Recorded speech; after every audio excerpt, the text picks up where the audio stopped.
America ने केवल 4 दिनों में चांद की सतह पर कदम रख दिया था। वहीं रूस ने भी चांद पर पहुंचने में इतना ही समय लिया था। लेकिन भारत का चंद्रयान 3 1 महीने से भी ज्यादा समय में चांद की सतह पर पहुंचेगा। आखिर एक ही दूरी को तय करने में इतना समय का अंतर क्यों? आखिर चंद्रयान 3 चांद पर पहुंचने में इतना अधिक समय क्यों ले रहा है? आज के वीडियो में हम इसे बहुत ही डिटेल में जानेंगे, तो बस बने रहिए वीडियो के अंत तक। 5, 4, 3, 2, 1 काउंटडाउन शुरू हो चुका है। चंद्रयान 3 बस अब चांद की सैर पर निकलने ही वाला है। सारी तैयारियां पूरी हो चुकी हैं। अब बस चंद्रयान 3 की सफलतापूर्वक चांद की सतह पर सॉफ्ट लैंडिंग का इंतजार है। लेकिन ये इंतजार 1-2 दिन का नहीं बल्कि 1 महीने से भी ज्यादा का है, क्योंकि चंद्रयान 3 42 दिनों के लंबे सफर के बाद चांद की सतह पर उतरेगा। अब यहाँ एक बहुत बड़ा सवाल जो कि दिमाग में आता है वो ये कि जब 1959 में सोवियत संघ ने चांद पर अपना मिशन लूना 2 भेजा था, तब ये महज 34 घंटों में ही चांद पर पहुंच गया था। 20 जुलाई 1969 में अमेरिका ने अपना अपोलो 11 मिशन रवाना किया था। ये पहला मौका था जब इंसान चांद पर उतरा था। इस मिशन को चांद पर पहुंचने में 4 दिन 6 घंटे और 45 मिनट का वक्त लगा था। लेकिन चंद्रयान 3 को चांद पर पहुंचने में इतना अधिक समय क्यों लग रहा है, जबकि आज से 50 साल पहले तो टेक्नोलॉजी इतनी एडवांस भी नहीं थी। तब भी रूस और अमेरिका काफी कम समय में चांद पर पहुंच गए थे। असल में चांद पर पहुंचने में कितना समय लगेगा, ये रॉकेट की डिजाइनिंग, इस पर खर्च होने वाले फ्यूल और चंद्रयान की स्पीड पर निर्भर करता है। अंतरिक्ष में लंबी दूरी को कवर करने के लिए हाई स्पीड और सीधे प्रक्षेप पथ, यानी कि जिस रास्ते पर यान सफर करता है उसकी आवश्यकता होती है।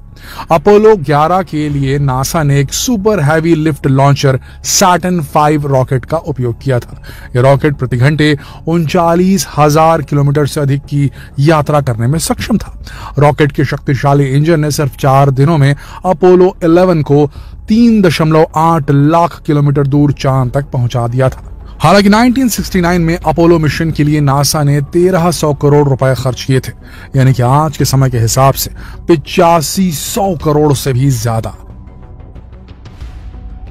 भारत के पास अमेरिका के नासा जितना शक्तिशाली रॉकेट नहीं है जो चंद्रयान 3 को सीधे चंद्रमा पर ले जा सके। लेकिन जैसा कि हम जानते हैं कि इसरो हमेशा से ही कम बजट में बेहतरीन काम करने के लिए जाना जाता है। इसीलिए इसरो ने पृथ्वी के गुरुत्वाकर्षण का लाभ उठाने के लिए एक दूसरे रास्ते को चुना जो चंद्रयान 3 को चंद्रमा की ओर ले जाने में मदद करेगा। चंद्रयान 3 को पृथ्वी की ऑर्बिट से बाहर ले जाने के लिए LVM-3 रॉकेट को चुना गया। LVM-3 रॉकेट 640 टन से अधिक वजन उठा सकता है। वहीं इसकी पेलोड क्षमता 4000 किलो से अधिक है। इसकी लंबाई 43.5 मीटर है। पहले इसका नाम GSLV Mark 3 था, लेकिन अब इसका नाम बदलकर LVM-3 कर दिया गया है। और ये वही रॉकेट है जो कि चंद्रयान 2 को भी चांद तक लेकर गया था। सबसे इंपॉर्टेंट बात कि भारत के चंद्रयान का बजट केवल 600 करोड़ है, यानी कि नासा के मिशन मून के आधे से भी कम। और तो और कई फिल्म्स का बजट भी इससे ज्यादा होता है। और हॉलीवुड का ही क्या, भारत के आदि पुरुष मूवी का बजट भी 600 करोड़ से ज्यादा था। चांद पर पहुंचने में कितना समय लगेगा यह इस बात पर निर्भर करता है कि रॉकेट किस तरह का है और उसके साथ साथ उसको ऊर्जा देने के लिए इस्तेमाल होने वाले फ्यूल के प्रकार और मात्रा का भी इस पर काफी असर पड़ता है। इन सब फैक्ट को दिमाग में रखकर ही चांद पर जाने वाले रूट को तय किया जाता है। जितने कम दिनों में चांद पर पहुंचना है उतना ज्यादा फ्यूल जलेगा और उतना ही ज्यादा खर्च भी आएगा। जैसे कि भारत के चांद मिशन में जिस LVM-3 रॉकेट का इस्तेमाल हो रहा है वो पहली बार इंसान को चांद पर ले जाने वाली रॉकेट सैटर्न 5 के मुकाबले बेहद कम पावरफुल है, लेकिन इस पर खर्च भी काफी कम आया है। अब चलिए आपको ये भी बता देते हैं कि कम पावर में ही चंद्रयान 3 चांद तक पहुंचेगा कैसे।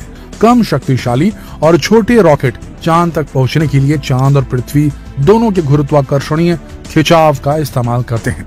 इस वजह से उनका ज्यादातर समय इन दोनों की परिक्रमा करने में बीत जाता है। इसमें ईंधन बेहद कम खर्च होता है। चंद्रयान 3 भी इसी तरह चांद पर पहुंचेगा और यही वजह है कि इसको चांद पर उतरने में करीब 42 दिन का समय लग जाएगा। इसरो चीफ ने बताया कि चांद तक जाने में तो सिर्फ 5 दिन लगेंगे। बाकी समय सैटेलाइट या तो पृथ्वी या फिर चांद की परिक्रमा करेगा, क्योंकि आगे बढ़ने के लिए वो उनके गुरुत्वाकर्षण बल का इस्तेमाल करेगा। दोस्तों, अब तो आप समझ ही गए होंगे कि हमारा चंद्रयान 3 1 महीने से भी अधिक समय में चांद पर क्यों पहुंचेगा। अच्छा, ये तो हुई चंद्रयान की बात, पर सोचिए कि आगे आपसे कहा जाए कि आपको अपनी कार से चांद पर जाना है, तो आपने कभी सोचा है कि इसमें कितना वक्त लगेगा? इसका जवाब है कि अगर आप 100 किलोमीटर प्रति घंटे की चाल से चलते रहे तो आपको करीब 5.5 महीने चांद तक पहुंचने में लग जाएंगे। तो क्या आप जाना चाहेंगे कार से चांद की लॉन्ग ड्राइव पर? खैर, ये ट्रिविया छोड़िए, आगे बढ़ते हैं।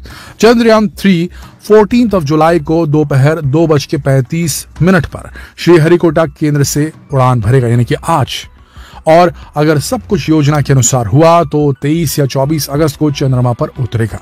चंद्रयान 3 चंद्रमा के उस हिस्से पर लैंड करेगा जिसे डार्क साइड ऑफ मून कहते हैं। ऐसा इसलिए क्योंकि यह हिस्सा पृथ्वी के सामने नहीं आता। अच्छा, चलिए आपको अब ये भी बता देते हैं कि चंद्रयान 3 को भेजने के पीछे भारत का मकसद क्या है।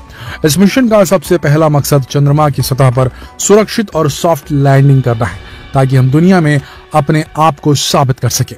चंद्रयान 3 का प्रज्ञान रोवर चांद की सतह की जानकारी जुटाने के साथ ही वहां कई तरह से साइंटिफिक एक्सपेरिमेंट करेगा। इस मिशन का सबसे खास मकसद चांद के साउथ पोल को एक्सप्लोर करना है, क्योंकि ये वही जगह है जहां के कुछ गहरे क्रेटर्स में चंद्रयान 1 ने पानी की खोज की थी, और चंद्रयान 2 भी इसी जगह लैंडिंग की कोशिश करने में नाकाम हुआ था। इसीलिए अब यह मिशन भारत के लिए खुद को साबित करने का मिशन बन चुका है, जिसके लिए भारत ने पूरी तैयारी भी की है। यह मिशन भारत को अमेरिका, रूस और चीन के बाद चंद्रमा पर सॉफ्ट लैंडिंग कराने वाला दुनिया का चौथा देश बना देगा, और भारत रच देगा एक बड़ा इतिहास। आशा करते हैं जितनी जल्दी हो सके हमारा रॉकेट निकले और सही समय पर पहुंच जाए, सफलतापूर्वक इस बार सॉफ्ट लैंडिंग भी हो और नई नई चीजें हमारे चंद्रयान 3 में मौजूद जो रोवर है प्रज्ञान, वो खोज कर निकाले और इसरो का नाम गौरवान्वित कर दे, देश का नाम गौरवान्वित कर दे। तो बेस्ट ऑफ लक है इसरो को। हमने तो कह दिया, आप भी कहिए नीचे कमेंट सेक्शन में। जल्द मिलते हैं आपसे अगली वीडियो में, जब हम आपको बताएंगे कि किस प्रकार से प्रक्षेपण हुआ, किस प्रकार से चंद्रयान आगे जा रहा है, इसके बारे में पूरी जानकारी देंगे। तो बने रहिए हमारे चैनल के साथ। मिलते हैं अगली वीडियो में, तब तक के लिए आप सबका इस वीडियो के अंत तक बने रहने के लिए दिल से धन्यवाद।